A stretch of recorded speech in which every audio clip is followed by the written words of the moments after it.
राधे राधे। आप सभी भक्तों का आज की कथा में हार्दिक स्वागत है। भगवान श्री कृष्ण और श्रीमती राधा रानी की कृपा से आपकी समस्त मनोकामनाएं। ठाकुर जी को अपने भक्तों से अगाध प्रेम है। बड़ा प्रेम करते हैं ठाकुर जी अपने भक्तों से, और अपने प्रेम को प्रदर्शित करने के लिए भांति भांति की लीलाएं भी करते हैं। यहाँ तक कि शास्त्रों में और पुराणों में भी ये वर्णन आता है कि ठाकुर जी को अपने भक्त बड़े प्यारे हैं, और ठाकुर जी का अपने भक्तों के प्रति जो प्रेम है उसे दर्शाने के लिए बहुत सारी कथाएं हमारे शास्त्रों में पुराणों में वर्णित है। लेकिन इसके अलावा भी लोगों के अपने अनुभव भी हैं। बहुत सारी सत्य कथाएं भी हैं जो इस कलयुग में भी घटित होती हैं।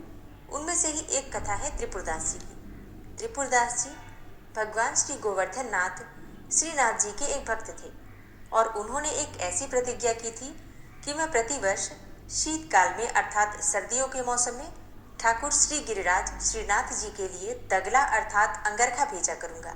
और अपनी प्रतिज्ञा के अनुसार वे प्रतिवर्ष एक अत्यंत बहुमूल्य वस्त्र का अंगरखा सिलवाते थे, फिर उसमें सुनहले गोटे लगवाते थे और बड़े प्रेम से भेजते थे।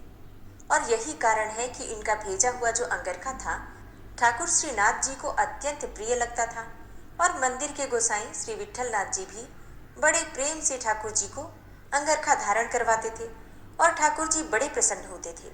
लेकिन कुछ समय के बाद कुछ ऐसा समय आया कि राजा ने श्री त्रिपुरदास जी का सर्वस्व अपहरण कर लिया, सारा धन ले लिया। अब श्री त्रिपुरदास जी एक एक आने को और एक एक दाने को मोहताज हो गए। इसी बीच शरद ऋतु अर्थात सर्दी भी आ गई, और तब उन्हें सर्दियों में ठाकुर जी को अंगरखा भेजने की बात याद आई। लेकिन धन का सर्वथा अभाव होने और श्री ठाकुर जी की सेवा से वंचित होने तथा प्रतिज्ञा भंग होने के दुख से इनकी आंखों में आंसू छलछला गए। लेकिन एकाएक पीतल की एक दवात इनकी नजर में आई, जो श्री त्रिपुरदास जी के घर के एक कोने में पड़ी हुई थी। इन्होंने मन में निश्चय किया कि और कुछ तो नहीं है, लेकिन ये जो दवात है इसी को बेचकर श्री ठाकुर जी की सेवा कर देता हूँ। अब श्री त्रिपुरदास जी ने पीतल की दवात को बाजार में बेचा। उससे उन्हें सिर्फ 1 रुपये मिला। अब 1 रुपये से क्या मिलेगा, लेकिन उसी रुपए से उन्होंने केवल एक मोटे कंबल का, मोटे कपड़े का एक थान खरीदा। और ये बहुत पहले की बात है, तो उस समय में चीजें सस्ती मिलती थी, कपड़े भी सस्ते मिलते थे। लेकिन 1 रुपये में उनको वैसा कपड़ा नहीं मिला जैसा कि वो भेजा करते थे। लेकिन फिर भी प्रतिज्ञा भंग न हो इसलिए उन्होंने वो कपड़ा लिया और उसे लाल रंग में रंग दिया। परंतु फिर भी इनका साहस नहीं हुआ कि ऐसे साधारण वस्त्र को लेकर हम कैसे श्री गोसाई जी के पास जाएं, क्योंकि हमेशा ये बहुत अच्छे वस्त्र लेकर गोसाई जी को दिया करते थे। अतः उसे घर में ही रख लिया और सोचा था कि श्री गिरिराज जी की ओर से कोई आएगा तो उसके द्वारा भिजवा दूंगा। मतलब खुद नहीं जाना चाहते थे, क्योंकि उनके मन का वस्त्र नहीं मिला था। प्रतिज्ञा पूरी करनी थी तो कोई आएगा तो भिजवा दिया जाएगा, ऐसा उन्होंने मन में विचार किया। अब इसी बीच क्या हुआ कि गोसाई जी के यहाँ से कोई सेवक आया हुआ था, तो वो उनको आसानी से सहज ही दिख गया अपने आसपास। फिर तो उन्होंने वो वस्त्र उस सेवक को देकर कहा कि आप इसे भंडारी जी को दे देना। और यद्यपि यह वस्त्र तो श्री गोसाई जी के किसी दास दासी के भी पहनने योग्य नहीं है, तो भी मुझ दिन की यह तुच्छ भेंट ले जाइए और भंडारी जी को दे दीजिएगा। परंतु एक बात का ध्यान रखिएगा, मेरी आपसे ये प्रार्थना है कि इस वस्त्र का समाचार श्री गोसाई जी को मत सुनाइएगा। अब उस सेवक ने श्री त्रिपुरदास जी के इस वस्त्र को लेकर भंडारी के हाथ में दे दिया, और उस भंडारी ने उस वस्त्र को बिछाकर उसके ऊपर श्री ठाकुर जी के श्रृंगार के और बढ़िया वस्त्र रख दिए। परंतु परम स्नेही ठाकुर श्रीनाथ जी से भक्त के इस प्रेम के उपहार की उपेक्षा सही नहीं गई, और वे व्याकुल होकर बोले कि मुझे बड़े जोर से ठंड लग रही है, शीघ्र ही इसको दूर करने का कोई उपाय करो। तब श्री गोसाई जी ने बहुत से सुंदर वस्त्र श्री अंग पर चढ़ाए, परंतु ठंड नहीं गई। तब श्री गोसाई जी ने अंगीठी भी जलाई, फिर भी ठंड दूर नहीं हुई। तब श्री गोसाई जी के ध्यान में आया कि किसी भक्त पर अनुग्रह करने के लिए प्रभु यह लीला कर रहे हैं। अतः तुरंत ही उन्होंने सेवक को बुलाकर पूछा कि इस वर्ष किस किस की पोशाकें आई हैं। किताब बही खोलकर सेवक ने सबका नाम सुनाया, परंतु त्रिपुरदास जी का नाम ही नहीं लिया। अब गोसाई श्री विठलदास जी ने कहा कि मैंने भक्त त्रिपुरदास का नाम नहीं सुना, क्या इस वर्ष उनके यहाँ से पोशाक नहीं आई है? सेवक ने कहा उनका सब धन नष्ट हो गया है, इसलिए उनके यहाँ से मोटे कपड़े का एक थान आया है, मैंने उसे और पोशाकों के नीचे रख दिया है। अब श्री गोसाई जी ठाकुर जी के मन की बात समझ गए। वो समझ गए कि प्रेम प्रवीण प्रभु तो भक्तों के भाव को देखकर उनके प्रेमोपहार को सहर्ष स्वीकार करते हैं। आज्ञा दी कि उसी कपड़े को शीघ्र लेकर आओ। अब सेवक थोड़ा अनमना सा हुआ और अनमना सा होकर ही उस कपड़े को लेकर आया। वो तुरंत ही श्री ठाकुर जी के दर्जी को बुलाकर उस कपड़े को नाप साध कर कटवा कर अंगरखा सिलवाया गया। श्री गोसाई जी ने तुरंत उस अंगरखे को श्री ठाकुर जी के श्री अंग में धारण कराया। तब श्री ठाकुर जी ने बड़े भाव से भरकर कहा कि अब हमारा जाड़ा अर्थात ठंडक दूर हो गया है। ऐसे हैं हमारे ठाकुर जी, भक्तों के भाव पर ही रीझ जाते हैं और हम सबके मन में भी ठाकुर जी के प्रति इतनी श्रद्धा, इतनी भक्ति, इतना भाव जागृत हो। इसके लिए ठाकुर जी के प्रति समर्पित रहें, श्रद्धा भाव से उनकी शरण में रहें। ठाकुर जी की सेवा के लिए कोई न कोई नियम जरूर लेना चाहिए। नियम पूर्वक अगर हम एक छोटा सा भी काम करते हैं तो हम उनके भक्तों की श्रेणी में आ जाते हैं। इसलिए आप भी कोई न कोई नियम लेकर भगवान की पूजा सेवा कीजिए। जिस भी देवता में आपकी आस्था हो उनके लिए ही आप कोई एक नियम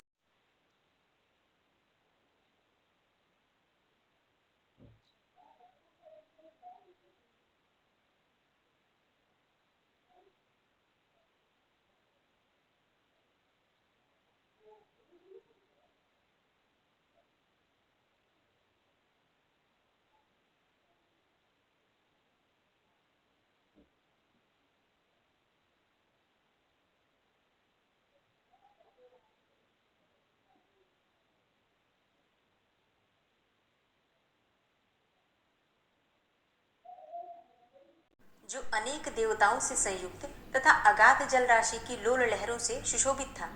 कुमुद, उत्पल, कल्हार और पुंडरीक से आच्छादित हुआ वह कुंड सब पापों का नाश करने वाला है। उस समय ब्रह्मा जी ने कुंड के विषय में इस प्रकार कहा, इसमें विधि पूर्वक स्नान करने से पापी जीव भी विमान पर बैठकर सुंदर दिव्य वस्त्र से सुशोभित होकर प्रलय काल पर्यंत ब्रह्मलोक में निवास करेंगे। यहाँ यथाशक्ति दान और होम करने से मनुष्य तुला दान और अश्वमेध यज्ञ का पुण्य प्राप्त कर लेंगे।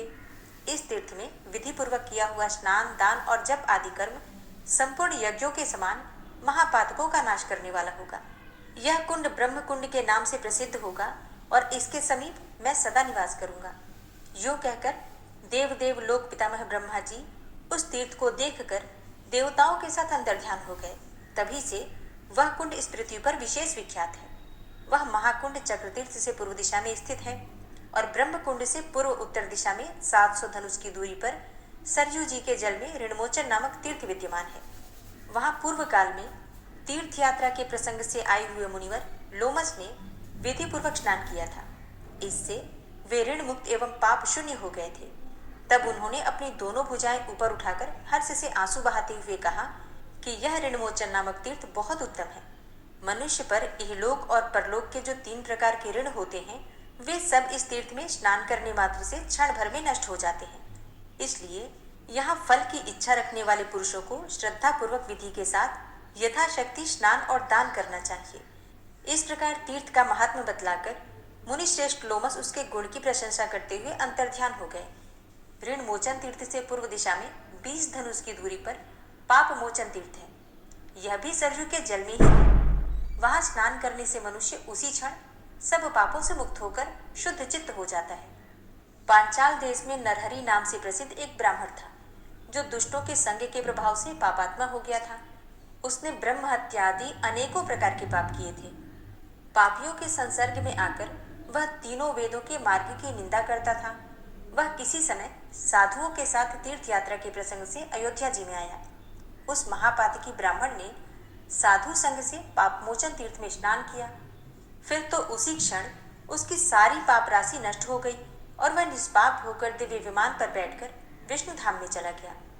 मनुष्यों को सब पाप की शुद्धि के लिए वहां माघ कृष्ण चतुर्दशी को विशेष रूप से स्नान और दान करना चाहिए। अन्य समय में भी स्नान करने पर सब पापों का क्षय हो जाता है। पापमोचन तीर्थ से पूर्व दिशा में 100 धनुष की दूरी पर सहस्त्रधारा नामक उत्तम तीर्थ है जो सब पापों का नाश करने वाला है। उसी में शत्रु वीरों का नाश करने वाले वीरवर लक्ष्मण जी श्री रामचंद्र की आज्ञा से योग शक्ति द्वारा प्राण त्याग कर अपने शेष नामक स्वरूप को प्राप्त हुए थे। एक धनुष का प्रमाण 3.5 हाथ माना गया है। और 4 हाथ का एक दंड बताया गया है। पहले की बात है कि रघुकुल नायक श्री रामचंद्र जी देवताओं का कार्य पूरा करके काल के साथ बैठकर एकांत में मंत्रणा कर रहे थे। उस समय उन्होंने यह प्रतिज्ञा की थी कि परस्पर मंत्रणा करते समय हम दोनों को जो कोई समीप आकर देखेगा वह शीघ्र ही मेरे द्वारा त्याग दिया जाएगा। ऐसा निश्चय करके जब वे मंत्रणा करने लगे तब लक्ष्मण जी राजद्वार पर खड़े होकर पहरा देने लगे। उसी समय तेजोनिधि तपोराशि दुर्वासा जी आ पहुंचे और भूख से व्याकुल होकर लक्ष्मण जी से प्रेम पूर्वक बोले, हे सुमित्रानंदन, तुम शीघ्र जाओ तथा श्री रामचंद्र जी के आगे मेरे आगमन की सूचना दो। मैं कार्यवश उनसे मिलने आया हूँ, तुम्हें मेरी ये बात टालनी नहीं चाहिए। अब दुर्वासा ऋषि किसी को भी श्राप बहुत जल्दी देते थे, तो लक्ष्मण जी उनके श्राप से डरकर शीघ्र ही भीतर गए और श्री रामचंद्र जी तथा कालदेव दोनों के सामने खड़े होकर यह निवेदन किया कि तपोराशि अत्रि नंदन दुर्वासा श्री रघुनाथ जी का दर्शन करने के लिए आए हुए हैं। अब श्री रामचंद्र जी ने काल से सलाह करके उन्हें विदा किया तथा स्वयं बाहर निकले। बाहर आने पर उन्होंने मुनि को देखा और प्रणाम करके उन्हें आदरपूर्वक भोजन कराया। उसके बाद उन्हें सम्मान पूर्वक विदा किया तथा सत्य भंग होने के भय से श्री रघुवीर ने लक्ष्मण जी को त्याग दिया। अब लक्ष्मण जी भी अपने बड़े भाई की आज्ञा को सफल बनाने के लिए सरयू के तट पर आए और स्नान करके ध्यान का आश्रय लेकर सच्चिदानंदमय परमेश्वर में अपने शांत मन को शीघ्र ही लगाकर अविचल भाव से बैठ गए। तदनंतर सहस्त्र फणों से सुशोभित शेषनाग पृथ्वी को सहस्त्र छिद्रों में भेदन करके वहां प्रकट हुए। इसी समय देवराज इंद्र भी देवताओं को साथ लेकर स्वर्गलोक से वहां आए। शेषनाग के फणों की सहस्त्र मणियों से वहां की पृथ्वी दग्ध हो गई थी, इसलिए सरयू तटवर्ती वह शुभकारक महातीर्थ सहस्त्रधारा के नाम से विख्यात हुआ। इस क्षेत्र का प्रमाण 25 धनुष है। इस तीर्थ में मनुष्य श्रद्धापूर्वक स्नान दान और श्राद्ध करने से सब पापों से शुद्ध होकर भगवान विष्णु के लोक में जाता है। इसमें स्नान करके अविनाशी भगवान शेष की विधि पूर्वक पूजा करने वाला मनुष्य वैकुंठ धाम को प्राप्त होता है। अतः इस तीर्थ में विधिवत स्नान करना चाहिए। श्रावण के शुक्ल पक्ष में जो पंचमी तिथि होती है उसमें यहाँ नागों के उद्देश्य से यत्न पूर्वक उत्सव करना चाहिए। उस उत्सव में पहले शेष नाग का पूजन करना उचित होता है। नाग पूजा पूर्वक ब्राह्मण को भक्तिपूर्वक संतुष्ट किया जाए तो सभी सर्प प्रसन्न होते हैं और प्रसन्न होने पर वे मनुष्यों को कभी पीड़ा नहीं देते हैं। जो वैशाख मास में एकाग्र चित्त होकर यहाँ स्नान करते हैं उनकी पुनरावृत्ति नहीं होती, अर्थात उनका पुनः जन्म नहीं होता। इसलिए मनुष्यों को इस तीर्थ में यत्नपूर्वक वैशाख मास का स्नान दान और श्रीहरि का पूजन और ब्राह्मणों का सत्कार करना चाहिए। जो बुद्धिमान मनुष्य इस तीर्थ में अपनी शक्ति के अनुसार विधि पूर्वक स्नान दान आदि करता है वह शुद्ध चित्त होकर इस लोक में प्रचुर सुखों का उपभोग करता है और भक्ति भाव के प्रभाव से अंत में शेषशायी भगवान विष्णु का सायुज्य प्राप्त कर लेता है। सूत जी कहते हैं कि स्वर्ग द्वार नाम से प्रसिद्ध तीर्थ सब पापों को दूर करने वाला है और स्वर्ग द्वार के महात्म का विस्तार पूर्वक वर्णन करने में तो कोई भी समर्थ नहीं है, इसलिए संक्षेप से सुनो। सरयू के जल में सहस्त्रधारा तीर्थ से लेकर पूर्व दिशा में 636 धनुष तक पुराण के ज्ञाताओं ने स्वर्ग द्वार का विस्तार बतलाया है। सब तीर्थों में स्नान करने का फल अपने को प्राप्त हो ऐसी इच्छा रखने वाले पुरुष को यहाँ विशेष रूप से प्रातः काल स्नान करना चाहिए। स्वर्ग द्वार में जो जप तप हवन दर्शन और ध्यान अध्ययन एवं दान किया जाता है वो सब अक्षय होता है। सहस्त्रों जन्मांतरों में पहले जो पाप संचित किया गया है वह स्वर्ग द्वार में प्रवेश करने मात्र से तत्काल नष्ट हो जाता है। ब्राह्मण क्षत्रिय वैश्य और शूद्र वर्ण शंकर म्लेच्छ संकीर्ण पाप योनि कीड़े मकोड़े मृग पक्षी जो भी स्वर्ग द्वार में काल से मृत्यु को प्राप्त होते हैं वे सब हाथ में कौमोद की गदा लेकर गरुड़ ध्वज रथ पर आरूढ़ होकर सुंदर कल्याणमय वैकुंठ धाम में जाते हैं। जो लोग आदर पूर्वक वहां मध्याह्न में स्नान करते हैं तथा जो जितेंद्रिय पुरुष स्वर्ग द्वार में निराहार व्रत करते हैं अथवा जो 1 मास तक उपवास करने वाले हैं वे सभी उत्तम स्थान को प्राप्त होते हैं। जो स्वर्ग द्वार में ब्राह्मणों को अन्नदान रत्नदान भूमिदान गौदान तथा वस्त्रदान करते हैं वे सब श्री हरि के धाम को जाते हैं। देवाधिदेव भगवान विष्णु अपने स्वरूप को 4 शरीरों में व्यक्त करके रघुवंश शिरोमणि श्री राम होकर अपने तीनों भाइयों के साथ यहाँ नित्य विहार करते हैं। इसी स्वर्ग द्वार में कैलाश निवासी शिव भी वास करते हैं। मेरु तथा मंदराचल के समान पाप की बड़ी भारी राशि भी स्वर्ग द्वार में पहुंचते ही नष्ट हो जाती है। ऋषि, देवता, असुर, जप होम पारायण मनुष्य, सन्यासी और मुमुक्षु पुरुष स्वर्ग द्वार का सेवन करते हैं। काशी में योग युक्त होकर शरीर त्याग करने वाले पुरुषों को जो गति प्राप्त होती है, वही एकादशी को सरयू में स्नान करने मात्र से मिल जाती है। वे भगवान विष्णु की भक्ति को पाकर निश्चय ही परमानंद को प्राप्त होते हैं। एक समय शीत रश्मि चंद्रमा अयोध्यावासी भगवान विष्णु को नमस्कार करके उत्कंठा पूर्वक यहाँ के तीर्थ की महिमा का साक्षात्कार करने के लिए आए। तो यहाँ आकर उन्होंने क्रमशः प्रत्येक तीर्थ में विधि पूर्वक यात्रा की। इससे उन्हें अनेकों प्रकार के आश्चर्य का अनुभव हुआ। तत्पश्चात दुष्कर तपस्या द्वारा भगवान विष्णु की आराधना करके उनकी प्रसन्नता प्राप्त की और वहां अपने नाम के साथ भगवान का नाम रखकर उनके अर्चा विग्रह को स्थापित किया। इससे वे भगवान वहां चंद्रहरि के नाम से विख्यात हुए। श्री वासुदेव के प्रसाद से वह स्थान अद्भुत हो गया। वह श्री विष्णु का अत्यंत गूढ़ स्थान है। समस्त प्राणियों के मोक्ष के स्वामी श्री रघुनाथ जी के इस दिव्य स्थान में सिद्ध पुरुष सदा श्री विष्णु का व्रत धारण किए निवास करते हैं और नाना प्रकार के वेश वाले जितेंद्रिय मुक्तात्मा पुरुष यहाँ विष्णु लोक की आकांक्षा रखकर नित्य उत्तम योग का अभ्यास करते हैं। यहाँ मनुष्य जिस प्रकार धर्म का फल पाता है, वैसा अन्यत्र कहीं नहीं पाता। इसमें किया हुआ दान, व्रत और होम सब अक्षय होता है। जय श्री राम। इसके आगे का वृतांत आप कल की कथा में सुनेंगे। भगवान श्री हरि विष्णु की प्रिय नगरी अयोध्यापुरी की ये कथाएं उम्मीद करती हूँ आप लोगों को पसंद आती होंगी। कथा अच्छी लगती हो तो कमेंट बॉक्स में जरूर बताइएगा। श्री राधा कृपा कटाक्ष स्तोत्र। मुनीन्द्र वृंद वंदिते त्रिलोक शोक हारिणी प्रसन्न वक्त्र पंकजे निकुंज भूविलासिनी व्रजेन्द्र भानुनंदिनी व्रजेन्द्र सूनु संगते कदा करिष्यसि हमां कृपा कटाक्ष भाजनम्। अशोक वृक्ष वल्लरी वितान मंडपस्थिते प्रवाल बाल पल्लव प्रभारुणांध्रि कोमले वराभय स्फुरत्करे प्रभूत संपदालये कदा करिष्यसि हमां कृपा कटाक्ष भाजनम्। अनंगरंग मंगलम प्रसंग भंगुरं भ्रुवां सविभ्रमं ससंभ्रमं दृगंत बाणपातने निरन्तरं वशीकृत प्रतीत नन्दनन्दने कदा करिष्यसि हमां कृपा कटाक्ष भाजनम्। तडित्सुवर्ण चंपक प्रदीप्त गौर विग्रहे मुख प्रभा परास्त कोटि सारदेन्दु मंडले विचित्र चित्र संचरत् चकोर शावलोचने कदा करिष्यसि हमां कृपा कटाक्ष भाजनम्। मदोन्मदादि यौवने प्रमोदमान मंडिते प्रियानुराग रंजिते कला विलास पंडिते अनन्य धन्य कुंज राज्य काम केलि कोविदे कदा करिष्यसि हमां कृपा कटाक्ष भाजनम्। अशेष हाव भाव धीर हीर हार भूषिते प्रभूत शात कुंभ कुंभ कुंभि कुंभ सुस्तनि प्रशस्त मंद हास्य चूर्ण पूर्ण सौख्य सागरे कदा करिष्यसि हमां कृपा कटाक्ष भाजनम्।